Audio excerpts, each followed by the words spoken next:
എല്ലാവർക്കും നമസ്കാരം. ഞാൻ ഈ ഒരു വീഡിയോ ചെയ്യുന്നത് കേരളത്തിലെ രാഷ്ട്രീയ സാഹചര്യങ്ങളിൽ കേരളത്തിലെ ഇന്ത്യയിലെ കോൺഗ്രസ് പ്രവർത്തകരെ മാത്രം ഉദ്ദേശിച്ചാണ്. അപ്പോൾ കോൺഗ്രസ് പ്രസ്ഥാനത്തിനകത്ത് വിശ്വസിക്കുകയും പ്രവർത്തിക്കുകയും ചെയ്യുന്ന ആർക്കെങ്കിലും മാത്രമേ ഇത് കേട്ടതുകൊണ്ട് എന്തെങ്കിലും ഉപകാരം ഉണ്ടാവുകയുള്ളൂ. അത് അല്ലാത്തവർ നിങ്ങൾക്ക് ഈ വീഡിയോ സ്കിപ്പ് ചെയ്യാം. ഇനി അതല്ല, നിങ്ങൾക്ക് ഇൻറ്റേർണലായിട്ടുള്ള കാര്യങ്ങൾ രാഷ്ട്രീയത്തിൽ അറിയണമെന്ന് ആഗ്രഹിക്കുന്നുണ്ടെങ്കിൽ ഏത് രാഷ്ട്രീയ പ്രസ്ഥാനത്തിൽ വിശ്വസിക്കുന്നവനായാലും കേൾക്കുന്നത് കൊണ്ട് എനിക്ക് വിരോധമില്ല. അതുകൊണ്ടാണ് ഞാൻ പബ്ലിക്കായിട്ട് ഇത് റിലീസ് ചെയ്യുന്നത്. അപ്പോൾ ഇനി കാര്യത്തിലേക്ക് കടക്കാം. ഒന്നാമത്തെ കാര്യം, നിങ്ങൾ ക്രിക്കറ്റ് കളിക്കുന്നവരാണെങ്കിൽ അല്ലെങ്കിൽ ക്രിക്കറ്റ് കളിയെ ഇഷ്ടപ്പെടുന്നവരാണെങ്കിൽ പഴയകാല ഇന്ത്യൻ നായകന്മാരിൽ വളരെ പ്രധാനപ്പെട്ട രണ്ട് പേരുകളാണ്, ഒന്ന് ഗാവാസ്കറും രണ്ട് കപിൽ ദേവും. ഇതിൽ മാറി മാറി കുറച്ച് നാൾ കപിൽ ദേവ്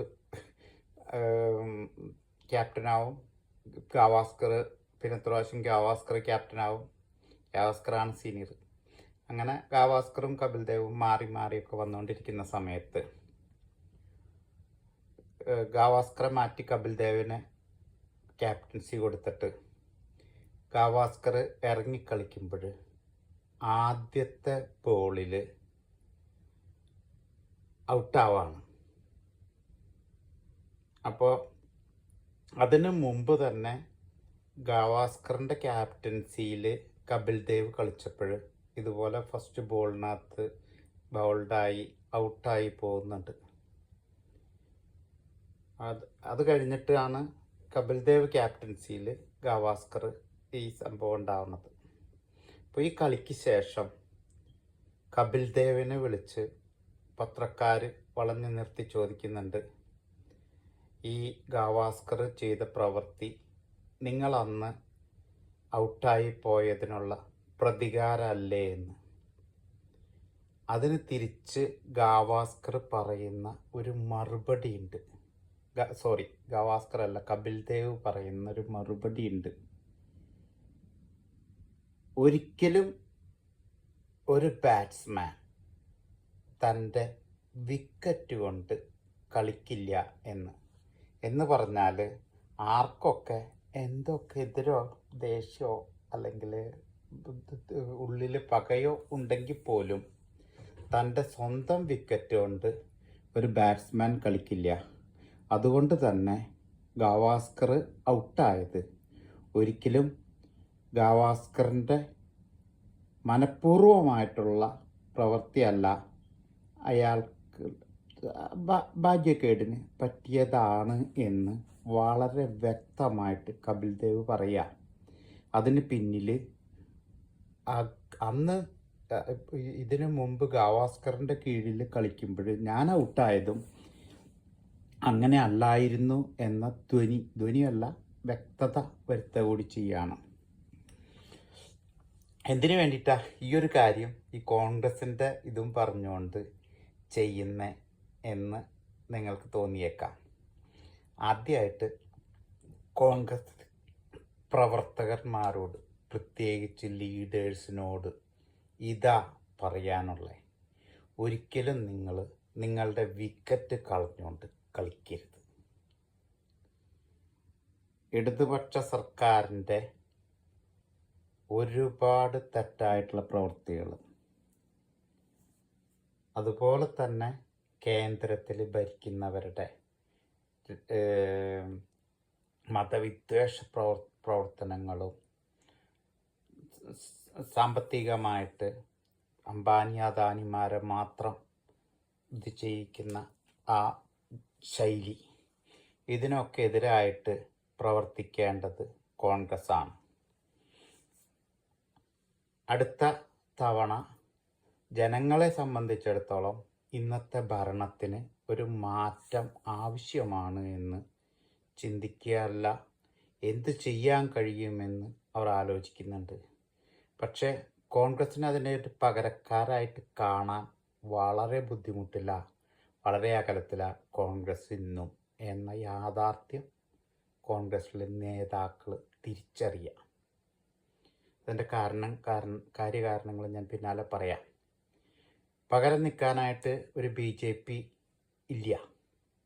അതിന് ഇപ്പോഴും കേരളത്തിലൊന്നും വളരാനായിട്ടുള്ള ശക്തി വന്നിട്ടില്ല.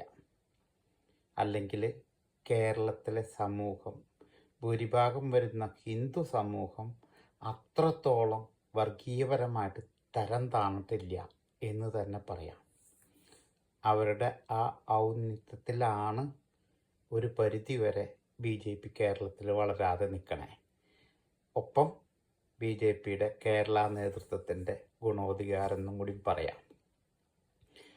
കേരളത്തിലെ BJP നേതൃത്വം കേന്ദ്രത്തിലെ BJP നേതൃത്വമായിട്ട് പോലും കേരളത്തിൽ ഇന്ന് ഭരിക്കുന്ന ഇടതുപക്ഷ സർക്കാരിൻ്റെ സ്വാധീനങ്ങൾ ഓരോ സാഹചര്യത്തിലും നമുക്ക് കണ്ടറിയാവുന്നതാണ്. അപ്പോൾ ഇതിനൊക്കെ ബദലായിട്ട് നിൽക്കാൻ ഇന്നത്തെ നിലയിൽ കോൺഗ്രസ് മാത്രമേ ഉള്ളൂ. ഒരു 2020 ഒന്നും കേരളത്തിൽ പച്ച പിടിച്ചില്ല. ഇനി 2020 അല്ല, മറ്റേ ഡൽഹിയിലെ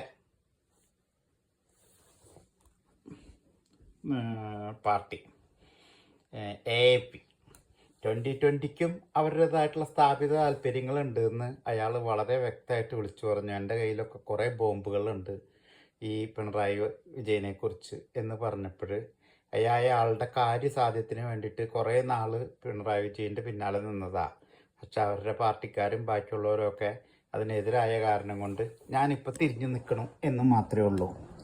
അവിടെയും ബെന്നി ബെഹന്നാൻ മുതൽ ഉള്ള നേതാക്കൾ ചെന്ന് ആക്രമിക്കാൻ ശ്രമിച്ചതിൻ്റെ ഭാഗങ്ങളൊക്കെ വേറെയുണ്ട്.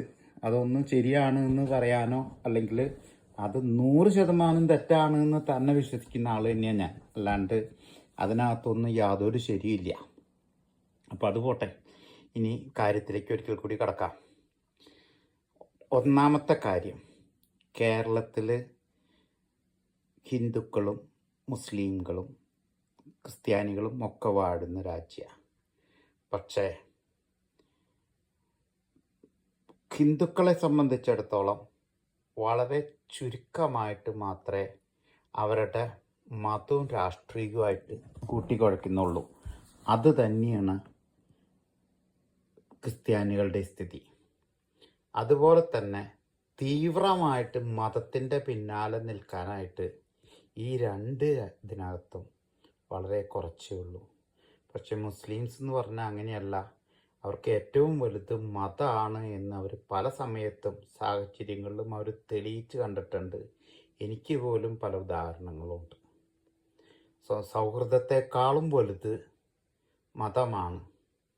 അതുപോലെ തന്നെ എന്തൊക്കെ പ്രവൃത്തികൾക്ക് അപ്പുറത്തായാലും മതത്തിന് വേണ്ടി നിലകൊള്ളണം എന്ന ഒരു കാഴ്ചപ്പാട് അവരിലുള്ളപ്പോൾ അവരുടെ പ്രവൃത്തികളൊക്കെ വഖഫ് ബോർഡിനോട് റിലേറ്റഡ് ആയിട്ടും ഒക്കെ നടക്കുന്ന കാര്യങ്ങൾ അവർ അതിനെ മാക്സിമം യൂട്ടിലൈസ് ചെയ്യുമ്പോൾ മതസംഘടനകളൊക്കെ അല്ലെങ്കിൽ രാഷ്ട്രീയ സംഘടനകൾ പോലും അതിനായിട്ട് ചെയ്യുമ്പോൾ കോൺഗ്രസ് അതിനെ പിന്താങ്ങിക്കൊണ്ട് അവർക്ക് വാലാട്ടികളായിട്ട് പോകുന്ന കാണുമ്പോൾ കോൺഗ്രസിനെ അനുകൂലിക്കുന്ന ഈ ഇതര മതവിഭാഗങ്ങൾ കോൺഗ്രസിൽ നിന്ന് അകന്നുകൊണ്ടിരിക്കുകയാണ് എന്ന തിരിച്ചറിവ് വ്യക്തമായിട്ടുണ്ടാവണം.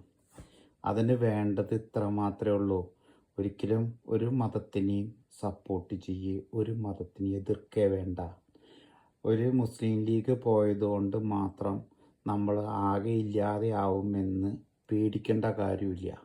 ചെയ്യേണ്ട കാര്യങ്ങൾക്ക് ശരിയായ രീതിയിൽ നിന്ന് ചെയ്യാനുള്ള ചങ്കൂറ്റം ഉണ്ടാവണം, പറയാനുള്ള കഴിവുണ്ടാവണം. അല്ലാതെ എപ്പോഴെങ്കിലും ഒരു മതത്തിന് വേണ്ടിയിട്ട് നമ്മൾ ദയനീയാവസ്ഥയിൽ നിന്ന് കൊടുത്തിട്ടുണ്ടെങ്കിൽ അതിൻ്റെയൊക്കെ ഫലം ഇത്രയും കാലമായിട്ടും കേരളത്തിലെ ജനത അനുഭവിക്കുന്നുണ്ട്. മുഴുവൻ സമയവും വിദ്യാഭ്യാസം അവരുടെ കയ്യിലും മുസ്ലിം ലീഗിൻ്റെ കയ്യിലും മാത്രമാണ്. അതെന്നും അവർ പിടിച്ചു വാങ്ങും. അങ്ങനെ പിടിച്ചു വാങ്ങി കൊടുത്ത് ഒരു പരിധി കഴിഞ്ഞപ്പോൾ ഇന്ന് കേരളത്തിലെ മതത്തിനെക്കുറിച്ച് അത്രയും ചിന്തിക്കാത്ത ആളുകൾക്ക് പോലും അതൊരു അരോചകമായിട്ട് മാറിയിട്ടുണ്ട്. അതുകൊണ്ട് അതിനി ഭാവിയിൽ വരുന്ന തെരഞ്ഞെടുപ്പുകളിൽ അത് പ്രതിഫലിക്കുന്നതിന് മുമ്പേ കേരളത്തിലെ കോൺഗ്രസ്സുകാർ, കേരളത്തിലെ മാത്രമല്ല ഇന്ത്യയിലെ കോൺഗ്രസ്സുകാർ അത് തിരിച്ചറിയുക. ഒരു മതത്തിനെയും പ്രീണിപ്പിക്കണ്ട. 80% വരുന്ന ഹിന്ദുക്കളാണ് എന്ന് കരുതിക്കൊണ്ട് ഹിന്ദു മതത്തിനെയും പ്രീണിപ്പിക്കണ്ട. അതല്ല കോൺഗ്രസിൻ്റെ നയം. കോൺഗ്രസിൻ്റെ നയം എന്ന് പറയുന്നത് മതേതരായിരിക്കണം, അത് ആത്മാർത്ഥതയിലായിരിക്കണം. ഒരിക്കലും ചുരുക്കം ചില വോട്ടുകൾക്ക് വേണ്ടിയിട്ട് ആയിത്തീരരുത്. ആ ഒരു തിരിച്ചറിവ് ആദ്യം ഉണ്ടാവണം. രണ്ടാമത്തത്, കേരളത്തിലെ അടുത്ത ഒരു തെരഞ്ഞെടുപ്പിൽ നിർബന്ധമായിട്ടും കോൺഗ്രസ് ജയിക്കും. അപ്പോൾ ആ തെരഞ്ഞെടുപ്പിനകത്ത് എനിക്കാവണം മുഖ്യമന്ത്രി എന്ന് കരുതിക്കൊണ്ട് മുഖ്യമന്ത്രി സ്ഥാനത്തിന് വേണ്ടി നെട്ടോട്ടോടുന്ന 2-3 പേര്. അതിൻ്റെ താഴെ എന്തായാലും അടുത്ത തവണ മന്ത്രിസ്ഥാനത്തിലേക്ക് എൻ്റെ പേര് പരിഗണിക്കും എന്ന് പറഞ്ഞുകൊണ്ട് നെട്ടോട്ടോടുന്ന കുറച്ച് പേര്. അതിൻ്റെ ഉദാഹരണമാണ് കഴിഞ്ഞ പാർലമെൻറ്റ് തെരഞ്ഞെടുപ്പിൻ്റെ തുടക്കത്തിലെ തന്നെ ചിലരൊന്നും ഞങ്ങൾ മത്സരിക്കണില്ല എന്ന് പറഞ്ഞത് എന്തായാലും കേന്ദ്രത്തിൽ ഒരു അധികാര സ്ഥാനത്തിലേക്ക് എത്തില്ല എന്നുള്ള തിരിച്ചറിവും, അഥവാ എത്തിയാൽ തന്നെ എനിക്ക് ഒരു MP വിട്ടിട്ട് അതിൻ്റെ മുകളിലേക്കുള്ള സ്ഥാനത്തിലേക്ക് ഞാൻ എത്തില്ല എന്നുള്ള തിരിച്ചറിവും ഉള്ളത് കൊണ്ട് കുറേ പേര് പറഞ്ഞു ഞാൻ എന്തായാലും മത്സരിക്കില്ല എന്ന് പറഞ്ഞു. അതിനകത്തുള്ള ലക്ഷ്യം ഒറ്റ ലക്ഷ്യമാണ്, അടുത്ത നിയമസഭാ തെരഞ്ഞെടുപ്പിന് ഇവിടെ നിന്ന് മത്സരിക്കുക, ഒരു മന്ത്രിസ്ഥാനത്തിന് വേണ്ടി പരിശ്രമിക്കുക എന്നുള്ളത്. അപ്പോൾ അങ്ങനെയുള്ള സ്ഥാപിത താല്പര്യങ്ങൾക്ക് വേണ്ടിയിട്ട് നിങ്ങൾ പരസ്പരം മല്ലടിക്കുമ്പോൾ ഈ നേരത്തെ പറഞ്ഞ ഉദാഹരണം ഒന്ന് ഓർക്കുക. ആ വിക്കറ്റ് പോയി കഴിഞ്ഞാൽ, ആ വിക്കറ്റ് പോകുമ്പോൾ ഒരു ടീമിൻ്റെ ഒരു വിക്കറ്റാണ് നഷ്ടപ്പെടുന്നത്. അങ്ങനെ 9 പേര് കളിച്ചു കഴിയുമ്പോൾ ആ ടീം വട്ടപൂജ്യമായിട്ട് മാറുമെന്ന തിരിച്ചറിവുണ്ടാവണം. കോൺഗ്രസിനകത്തുള്ള 140 നിയോജക മണ്ഡലങ്ങളിലേക്കും തിരഞ്ഞെടുപ്പ് നടക്കുമ്പോൾ ഈ 140 സ്ഥലങ്ങളിലും ഇതുപോലെ വിമതരുണ്ടാവും, സംതൃപ്തരുണ്ടാവും. അപ്പം ഇവരെയൊക്കെ മുന്നോട്ട് കൊണ്ടുപോകാനായിട്ട് പാടുപെടുന്നു. അതുകൊണ്ട് ഒരു 2 വർഷം മുമ്പെങ്കിലേ നേരത്തെ തന്നെ പ്ലാൻ ചെയ്ത് ഒരു പൂർണ്ണമായിട്ടുള്ള സെറ്റപ്പോട് കൂടിയിട്ട് വ്യക്തമായ ധാരണയിൽ മുന്നോട്ട് പോവുക. KPCC പ്രസിഡന്റിനെ സംബന്ധിച്ചിടത്തോളം എന്തായാലും കേരളത്തിലൊരു മുഖ്യമന്ത്രി ആവണം എന്നുള്ളൊരാഗ്രഹത്തിലല്ല അയാൾ ഇരിക്കണേ. അതുകൊണ്ട് തന്നെ അയാൾക്ക് പൂർണ്ണമായിട്ടുള്ള അധികാരം കൊടുക്കുക. രമേശ് ചെന്നിത്തലയ്ക്കോ VD സതീശനോ ആർക്കാണോ, എൻ്റെ അഭിപ്രായത്തിനകത്ത് രമേശ് ചെന്നിത്തലയ്ക്കൊരു ചാൻസ് കൊടുക്കുക 3 വർഷവും. അത് കഴിഞ്ഞിട്ട് അടുത്തൊരു ടേം ചേഞ്ച് എന്നുള്ള നിലയ്ക്ക് 2 വർഷം VD സതീശനും കൊടുക്കുക. അങ്ങനെ ഒരു സെറ്റപ്പ് നേരത്തെ പ്ലാൻ ചെയ്ത്, ഇതല്ല നിങ്ങൾക്ക് ശശി തരൂരിനെ ഉയർത്തി കാണിക്കാൻ പറ്റുന്നുണ്ടെങ്കിൽ, ശശി തരൂർ ഇപ്പം എന്തായാലും MP ആയിട്ടിരിക്കുകയാണ്, അയാളെ ഇനി അവിടെ നിന്ന് തിരിച്ചു കൊണ്ടുവരാമെന്ന് പറയുന്നത് പറ്റുന്ന കാര്യമല്ല. അതുമാത്രമല്ല, അയാളെ ഇവിടെ കൊണ്ട് ഒതുക്കി നിർത്തേണ്ട ആളായിരുന്നില്ല. കേന്ദ്രത്തിൽ ഒരു പരിധിവരെ പ്രധാനമന്ത്രി സ്ഥാനത്തേക്ക് വരെ നിർത്താമായിരുന്ന ആളായിരുന്നു ശശി തരൂർ. അത് വിട്ട് കളയി. അപ്പോൾ ഇവിടെയുള്ള രമേശ് ചെന്നിത്തലയെ അല്ലാന്നുണ്ടെങ്കിൽ ആരെയാ വേണ്ടേ എന്നുള്ളത് ഇപ്പോഴേ തന്നെ നേതൃത്വം ആലോചിച്ച് അതിന് വേണ്ട തയ്യാറെടുപ്പുകൾ നടത്തി. ഇവർ 2 പേരുമാണല്ലോ ഇപ്പം ലീഡർഷിപ്പിനകത്ത് നിൽക്കുന്നത്. ഇനി ഇതിനേക്കാളൊക്കെ കഴിവും തൻ്റെടും ഒക്കെ ഉള്ളത് മറ്റേ എന്താ പേര് മറന്നുപോയി ഞാൻ, പിണറായി വിജയന് വേണ്ടിയിട്ട് ഒരുപാട് പാട് കഴിച്ച ആ യുവ അഡ്വക്കേറ്റ്, അങ്ങനെ ആരെയെങ്കിലും നിർത്തണോണ്ട് കുഴപ്പമൊന്നുമില്ല. പക്ഷെ അതൊന്നും കോൺഗ്രസിനകത്ത് പെട്ടെന്ന് പ്രായോഗികമല്ല. അതുകൊണ്ട് ഈ ഒരു തീരുമാനം വ്യക്തമായിട്ട് നേരത്തെ തന്നെ എടുത്ത് അതിനനുസരിച്ച് നേരത്തെ മുതലേ ഓരോ ജില്ലയിലെയും ഓരോ പ്രാദേശിക പ്രദേശങ്ങളിലെ നേതാക്കളെ ആലോചിച്ച് കണ്ടെത്തി പ്രവർത്തിച്ചില്ല എങ്കിൽ ഇത് വിദൂര സ്വപ്നം മാത്രമായിരിക്കും. ഇനി കോൺഗ്രസ്സിന് ഇത് കൈവിട്ട് പോയാൽ പിന്നെ കോൺഗ്രസ് തിരിച്ചു കയറിപ്പോരുമെന്ന് നമുക്കൊരിക്കലും സ്വപ്നത്തിൽ പോലും പ്രതീക്ഷിക്കാൻ പറ്റില്ല.